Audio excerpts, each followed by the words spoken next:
अस्सलाम वालेकुम। चैप्टर ए cellular life के ये लास्ट लेक्चर है जिसमें हम कुछ वायरल डिजीज़ को डिस्कस करेंगे। इससे पहले हम एड्स को डिस्कस कर चुके हैं। वायरल डिजीज़ में सबसे पहले जो डिजीज़ है वो है हेपेटाइटिस। हेपेटाइटिस जो है ये जनरली लीवर की इन्फ्लेमेशन को कहते हैं, यानी लीवर में सोजन हो जाती है या ये स्वेल हो जाता है। और ये इसका कायल ऑर्गेनिज्म जो है ये वायरस है, लेकिन इसके अलावा कुछ ड्रग्स ऐसी होती हैं जिनकी टॉक्सिसिटी से भी ये डिजीज़ हो जाती है। और ये दो फॉर्म में प्रेजेंट हो सकती है, एक्यूट भी हो सकती है और क्रोनिक भी हो सकती है। जो एक्यूट इन्फेक्शन होती है ये ऐसी बीमारी होती है जो बड़ी तेज़ी से अपीयर होती है, लेकिन ये इतनी सीवियर नहीं होती। और जो क्रोनिक है ये ग्रेजुअली स्लोली ये प्रोग्रेस करती है और लंबे अरसे तक ये बीमारी रहती है। ज़्यादा जो वायरस हेपेटाइटिस है उसमें हम इसमें डिस्कस करेंगे hepatitis A, B, C, D and E. Hepatitis A जो इसका वायरस होता है वो आरएनए नॉन एनवेलप्ड वायरस होता है। इसको हेपेटाइटिस ए को इन्फेक्टियस हेपेटाइटिस भी कहते हैं। कोयल ऑर्गेनिज्म इसका HAV है और ये ट्रांसमिट होता है फीकल ओरल रूट के ज़रिए से।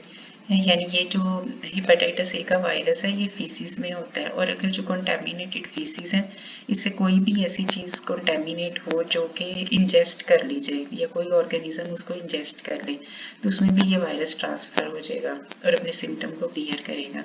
सिम्टम्स भी इसमें है, ये फीवर होता है, लॉस ऑफ एपिटाइट यानी भूख का ना लगना, और नोजिया दिल मतलाना, वॉमिटिंग होना और यरकान, ये इसके सिम्टम्स हैं। और जो यूरिन होता है वो भी डार्क येलो कलर का हो जाता है और फीसिस भी पेल कलर के होते हैं। ट्रीटमेंट जो है इसकी कोई भी एंटीवायरल थेरेपी अवेलेबल नहीं है, और वैक्सीन जो है इसकी HAV वो अवेलेबल है और प्रॉपर हाइजीनिक कंडीशन से इससे बचा जा सकता है। हेपेटाइटिस बी जो है इसे सीरम हेपेटाइटिस भी कहते हैं, और इसका जो वायरस है वो DNA एनवेलप्ड वायरस होता है, HBV वायरस इसका। सिम्टम जो है ये इसके हेपेटाइटिस ए जैसे ही हैं, और जो ट्रांसमिशन इसकी होती है वो ब्लड के ज़रिए से या जो फ्लूइड होते हैं सेक्सुअल कॉन्टैक्ट के ज़रिए से, जैसे कि हमने एड्स में पढ़े हैं तकरीबन उसी तरीके से ही ये ट्रांसमिट होता है।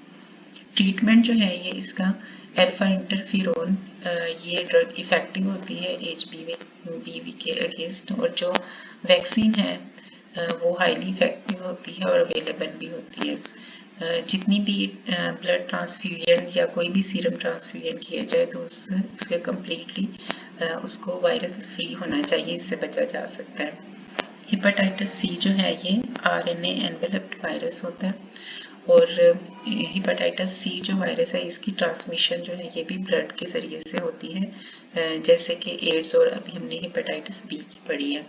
सिम्टम्स जो है वो भी हेपेटाइटिस बी जैसे ही होते हैं, और इसमें जो है दो ड्रग्स की कम्बिनेशन अल्फा इंटरफेरोन और राइबावायरिन जो है इसका कम्बिनेशन ये इफ़ेक्टिव होता है हेपेटाइटिस सी के ख़िलाफ़। और इसकी जो प्रिवेंशन है, एक तो ये कि इसकी कोई भी वैक्सीन अवेलेबल नहीं है, तो इसलिए जो प्रिवेंटिव मेजर्स हैं वही लिए जा सकते हैं कि जो ब्लड ट्रांसफ्यूजन है या कोई भी सीरम या फ्लूइड ट्रांसफर जो किया जाता है वो वायरस फ्री होना चाहिए, उसकी कंप्लीट स्क्रीनिंग होनी चाहिए। हेपेटाइटिस डी जो है ये हमने इससे पहले वाले लेक्चर में भी देखा था कि ये वीरॉइड से कॉज होता है। इसका कोयल ऑर्गेनिज्म इसका मतलब है कि वीरॉइड है। ट्रांसमिशन जो इसकी होती है, क्योंकि वीरॉइड जो है ये नेकेड पार्टिकल है, यानी ये सिर्फ इसमें RNA मौजूद होता है, कैप्सिड नहीं होता, तो जब तक कैप्सिड नहीं होगा ये एंटर नहीं हो सकता, तो इसलिए ये जो अपना कैप्सिड है उसके ऊपर ही बाइंडिंग साइट होती है, वही प्रोटीन एंटर हो सकती है, तो ये अपना कैप्सिड जो है ये हेपेटाइटिस बी वायरस से ये लेता है और फिर ये एंटर हो जाता है वीरॉइड और ब्लड स्ट्रीम में एंटर हो जाएगा, और इसके ज़रिए से ही ये एक पर्सन से दूसरे पर्सन में ये ट्रांसफ्यूज़ होता है। हेपेटाइटिस बी जो है ये ज़्यादा सीवियर हो सकता है, और इसकी प्रिवेंशन भी हेपेटाइटिस बी के जैसे ही होगी। तो ये जितने भी हेपेटाइटिस हैं इनका जो ट्रांसफ्यूजन है या प्रिवेंशन है वो एड्स से मिलती जुलती है।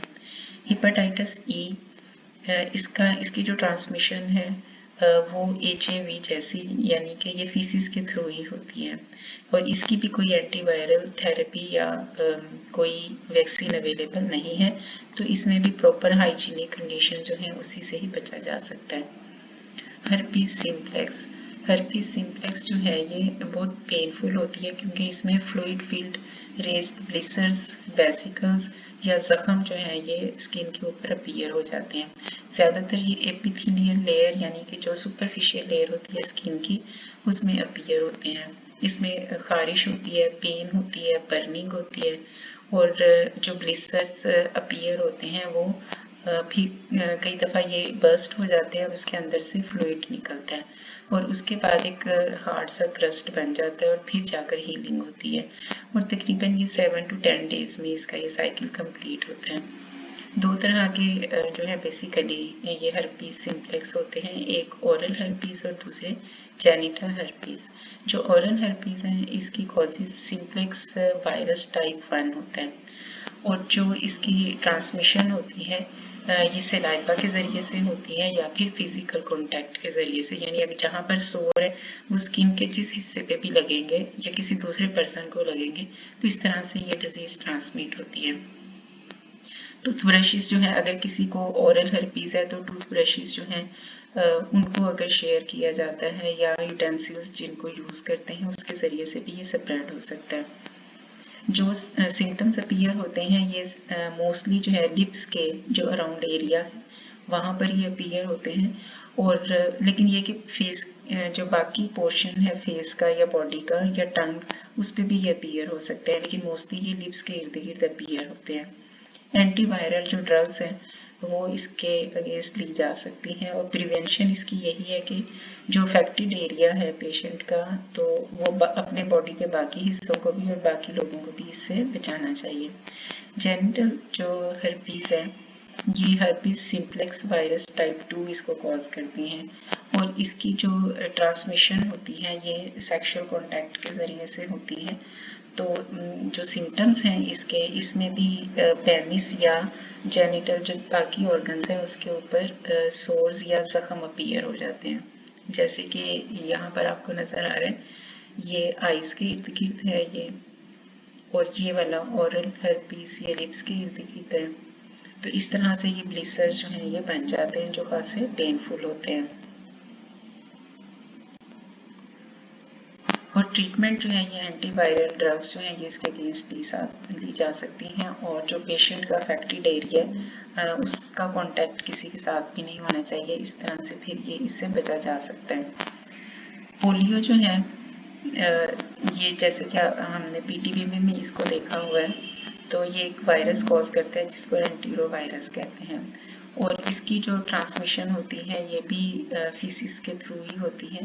फीसिस इन्फेक्टेड होता है, और जो फीसिस है ये जर्म्स हैं अगर किसी भी ऑब्जेक्ट के ऊपर हों या वो इंजेस्ट कर लिए जाएं तो उनमें ये जरासीम जो है ये एंटर हो जाता है बॉडी के अंदर।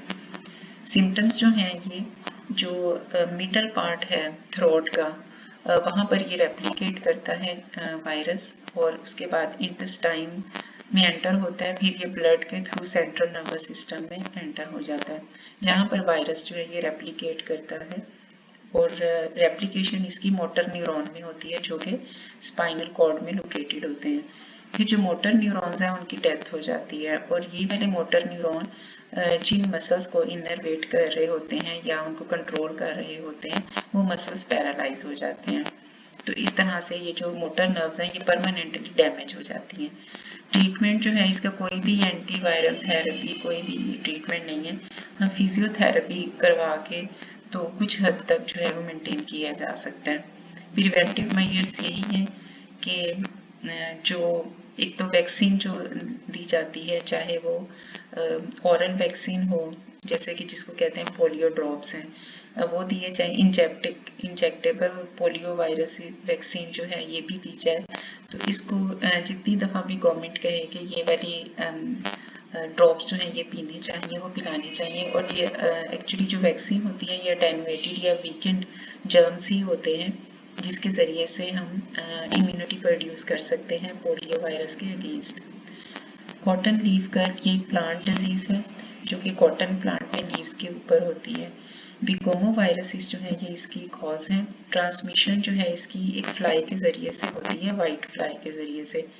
और सिम्टम्स जो हैं ये ज़्यादातर जितने यंग लीव्स हैं उनके ऊपर पहले अपीयर होते हैं और ये कर्ल डाउन होना शुरू हो जाते हैं, मुड़ना शुरू हो जाते हैं और मुड़ के जो है ये कप लाइक हो जाता है स्ट्रक्चर।